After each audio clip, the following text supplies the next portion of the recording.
This is my seed starting setup. I've got a frame here that holds a light, a grow light. You can see the bar across the middle here. And this is a table that's sitting in a south-facing window, so it gets good winter sunlight. But the sunlight from the window isn't enough. It actually needs the supplemental light, or the seedlings that you start inside will get really leggy. So it needs double light. And we leave the grow light on about 16 hours a day, and then it just gets the full day's worth of sunlight. These are seeds that I started in the last couple weeks. I used a seed tray for one, and it had a plastic dome over it until the seedlings started sprouting, and then I pulled the dome off. I've got 4 different things going here. Some of them are just starting to sprout. The little coleus is just, you can see little bits of green there. And this has got a water catcher tray in the bottom that's a solid tray that holds water, retains water, doesn't have any holes. And then inside of it, it's got the little seed starting cells that we filled with seed starting mix. And this is a mix that doesn't have a lot of organic material in it, so it won't grow mold. Like if you just use regular potting soil or potting soil with a lot of organic matter in it, then you're more susceptible to having mold. And I actually used regular potting soil over here and did have a little bit of mold that came. This is a different system that I used over here. I used, instead of buying little seed cells in the tray, I just got an old container that we had, an old plastic container, and filled it with about halfway with potting soil, and then stuck these little toilet paper rolls down in and planted. Usually it's good per cell or per pot to put about 2 to 3 seeds, and that's what I did here. You can see some of these have 2 in them.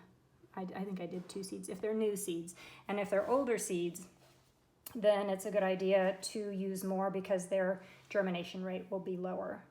And then I have some that had a longer period of time to germinate, so I've kept those covered. Initially, before these seedlings sprouted, I had the whole thing covered with plastic wrap to retain moisture inside to encourage the germination of the seeds.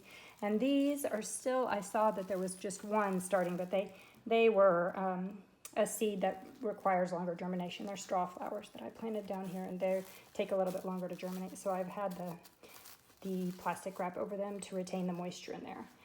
And then if you look underneath here, you can see that I've got this black mat. This is a seed starting mat, and it actually plugs into the wall, and it's like a little mini heating pad, and it heats up the soil that your seeds are sitting in, and that encourages germination. So that's a good investment to make, and you can use it over and over, and that helps with your germination rates. So you can see all my little babies are growing, and this is how we did it. Now, when it's time, these, like I said, I planted 2 to 3 weeks ago, probably another 2 to 3 weeks, and they'll be ready to set outside.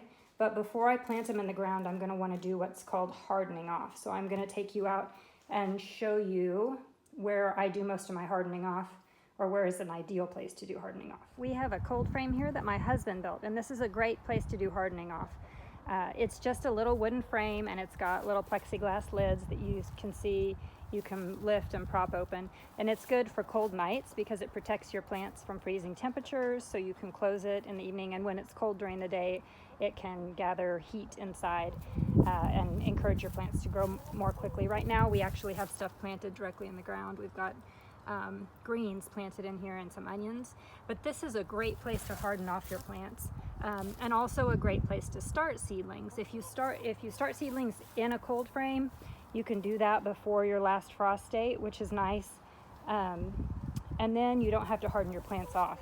Now, the hardening off process just means that you need to ease your plants into being outside. If they've been growing indoor in a window under a grow light or in a greenhouse, they haven't had exposure to the wind and the direct sunlight, and so they can get burned, or they have weak stems when they first come out.